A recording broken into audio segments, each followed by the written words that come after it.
สบายดีตอนเช้า มื้อนี้กับวันที่19ว่าซั่นมื้อนี้วันที่29เนาะก็คือว่าเป็นมื้อท้ายเดือนของเดือน2นั่นเองเนาะซึ่งมื้อนี้ก็มีภารกิจอย่างหนึ่งที่ทรายจะต้องไปเฮ็ดเนาะก็คือว่าเห็นบ่ต้องได้ไปเสียค่าปรับเพราะว่า4มื้อก่อนนี่ทรายก็ได้ไปแคมป์ของเพื่อที่จะไปถ่ายรูปอยู่งานตลาดมหกรรมย้อนยุคนะนั่นแหละพอดีตอนช่วงที่ว่ากิโลกลับบ้านมาแล้วนะก็เจอตำรวจตั้งด่านแล้วก็ถือกักซึ่งบังเอิญว่ารถทรายก็บ่ได้มีกฎการเทคนิคสุดท้ายแล้วก็เขียนไปสั่งไว้กับพี่ทรายก็ว่าอย่างกองปราบว่ะโมเมนต์กองปราบอยู่สำนักงานตำรวจว่ะอย่างประมาณนี้แหละที่ให้รักษาเนาะก็เลยคิดว่ามื้อนี้ก็สิพาท่านผู้ชมไปเอาอันนี้กับทราย โอ้เป็นไงเถอะไม่รุ่นกับเสียเท่าไหร่เนาะเพราะว่ารถทรายกับบ่ได้กฎการเทคนิคมาเนาะก็ประมาณปีปลายประมาณปีหนึ่งก็เลยว่าโอเคเจอกัน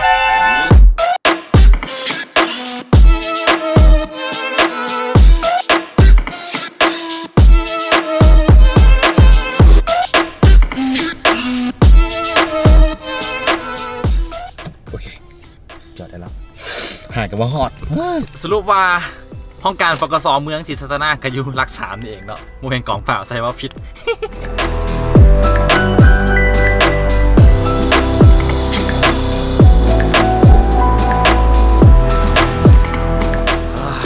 ไปจนได้เห็นปะไปทำเงินโอ้แสงแห้งใช่เข้ารถดีกว่าป้าโถมันกิ้งเงินเลยแสงแห้งเอ็นดีฟิลเตอร์ยังเอาไปอยู่ย้อมขนาดปล่อยต้องมาเจ็ตสต็อปอ่ะอันนี้พูดเป็นการรีวิวเนาะแต่ว่าเป็นการให้เบิ่งว่าโอเคไปกับพี่เขาได้แล้วที่ว่าไซต์ถึงกากมากับมีค่าบริการเลยค่าธรรมเนียมแม่นบ่5,000 กีบเห็นบ่อันนี้5,000 กีบค่าธรรมเนียม5,000 กีบเนาะแล้วก็ถึงปรับใหม่ฮันแมน100,000100,000 กีบเนาะซึ่งรวมกันก็เป็น100,000กับ10,000 กีบนั่นเองเนาะได้มาเรียบร้อยแล้วกลับบ้าน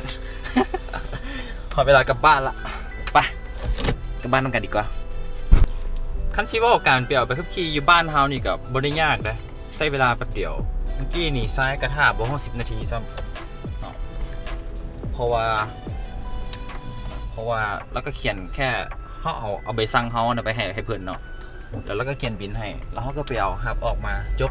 บ่10 นาทีซ้ำแป๊บเดียวเลย บ้านเฮาเนี่ยก็ถือว่าเฮ็ดเวียกงานสะดวกสบายแล้วก็ไวอีหลีเนาะอันนี้ก็ต้องขอชื่นชมกับทางหน่วยงานเพิ่นเนาะไวอีหลียอมรับอันนี้ท่านพยาคู่ว่าหน่วยงานตำรวจเฮาเนี่ยเฮ็ดเวียกงานไวหรือบ่เนี่ยก็ลองไปถึกกาแก้หลายเบิ่งเด้อแต่ก็ลองไปจ่ายค่าปรับเบิ่งว่าสิเป็นจังได เนาะแต่ก็ถือว่าเสียโซบไปมื้อนี้เฮา110,000 กีบมีเงิน200,000 5 ขวดเอ้ยเลยเงินอยู่90,000ตอนนี้ได้คักๆสิพอได้กินเฟอก็พอซักมื้อนี้เนาะชอบกินเฟอวะเฮ้ยฮู้บอลละเดี๋ยวชอบกินอเมซอนดีกว่าจิ๊กจอกหนึ่งพอซ้ายนี่เป็นคนหนึ่งที่แบบว่ามากินกาแฟอเมซอนเนาะแล้วแบล็คคอฟฟี่นั่นเอง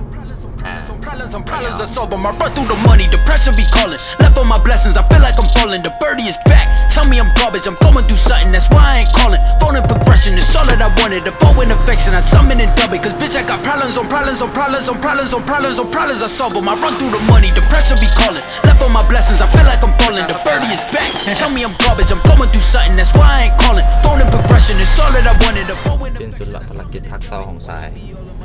ตอนนี้กำลังเดินทางไปที่โรงงานอยู่เพราะว่าช่วงนี้เป็นช่วงมอใกล้ๆมองานมหกรรมกีฬาของเสียงขวเนาะซึ่งทางโฮมพิมพ์ซ้ายก็ได้พิมพ์เวียกใส่งานให้กับเพิ่นเนี่ยกำลังไปเบิ่งเวียกกำลังสิไปเบิ่งเวียกอยู่ตอนนี้นี่เป็นบ่เวียกเป็นยังไงเดี๋ยวให้เบิ่งจังหน่อยก็ฮอดโฮมพิมพ์เนาะตอนนี้กำลังงานเข้าไปอยู่อย่าเบิ่งทีมงานเราเป็นยังไงวะ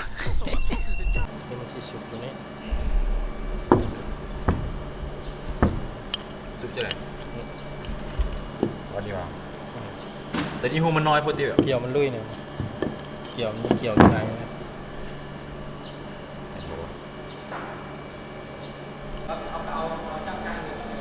รุปว่ามื้อนี้ได้เวียกเนาะมื้อนี้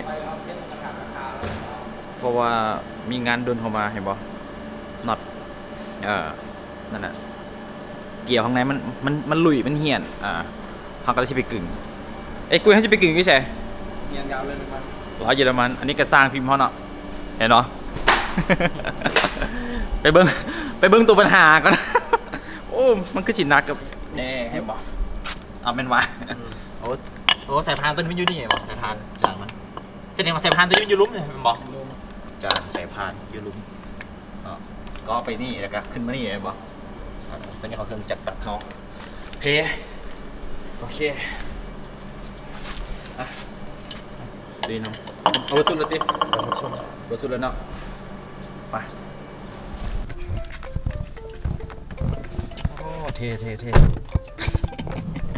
สบายดีไอ้กุย อันนี้เป็นไอ้กุยเขาเนาะกะเราก็เป็นสร้างพิมพ์ประจำของพิมพ์เฮาเนาะต้องบอกแล้วก็ว่าประวัติความเป็นมาของไอ้กุยเนี่ยก็อยู่ก็เฮามาโอ้บ่เป็นหลัก10 ปีแล้วว่ะสัก10 ปีคันชื่อว่าก็เป็นสร้างพิมพ์มือหนึ่งของประจำของพิมพ์พงเฮานี่เองเนาะ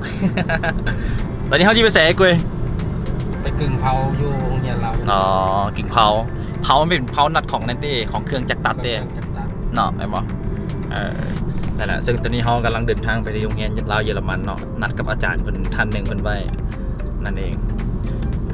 เห็นองค์พิมพ์มามันก็มีปัญหาเยอะเนาะเกี่ยวกับพวกแมคานิกแม่นบ่เครื่องจักรต่างๆแมคานิกก็ยาก นั่นแหละบ้านเฮามันก็ให้มีวิชาการทางด้านเฉพาะตัวนี้หน่อยเนาะเรื่องด้านเกี่ยวกับอีหยังก็การพิมพ์เฮาไอ้นะแม่นบ่มันบ่มีแบบสอนเฉพาะเนาะก็ยากน้ำอย่างหนึงลาวเยอรมันโอ้แสงแดดอีกแล้วND filter กูพอปรับได้อยู่โอ้ยถ่ายได้ไหมคนน่ะ ไปพวกนี้ลาวเยอรมันนี่เขาบ่เคยมาจะคืออะไรนี่บ่เคยมาจะคือหากเข้ามาคือนี้ครั้งแรกมีแต่ขี้ไก่ตลอด เข้าไปเลยที่ครบ คอยเบิ่งจักรกลโรงงานเนาะเป็นห้องกึ่งนั่นเองอยู่ข้างในเห็นบ่แผนกจักรกลโรงงานนำกับโรงงานไปเลยโอ้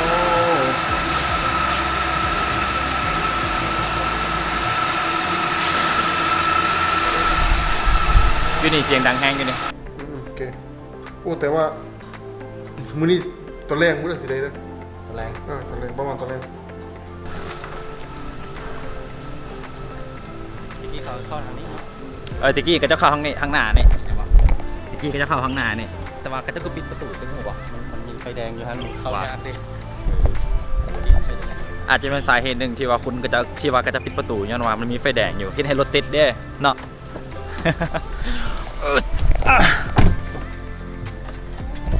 ช่วงนี้ก็เป็นช่วงงานมหกรรมซีเกมของกีฬาพอเรางานมหกรรมซีเกมงานมหกรรมกีฬาของเสียงขวงนั่นเนาะข้างที6ที่บอกไม่บอกอันนี้เรียก6บอกข้างที่6บอกเดี๋ยวจะยกไอ้กุ้ย3ยกนั่นแหละเพราะว่ามันมีทั้งหมด30หัวเนาะน้ำกันมากับพิมพ์มาตั้งแต่เมื่อวานนี่เกี่ยวกับวันนี้ก็น่าจะแล้วแค่ปกมืออื่นกับพิมพ์เดินในต่อ เนาะเต็มที่เนาะโซนี้อาจารย์ห้องแต่กำลังปรับตั้งคามาร์กอยู่เนาะตอนนี้เห็นปะตอนนี้เป็นมาร์กยังมือส่งเนาะมาร์กยังมือส่งเถอะเพราะว่าหากระเซ็ตติ้งเถอะ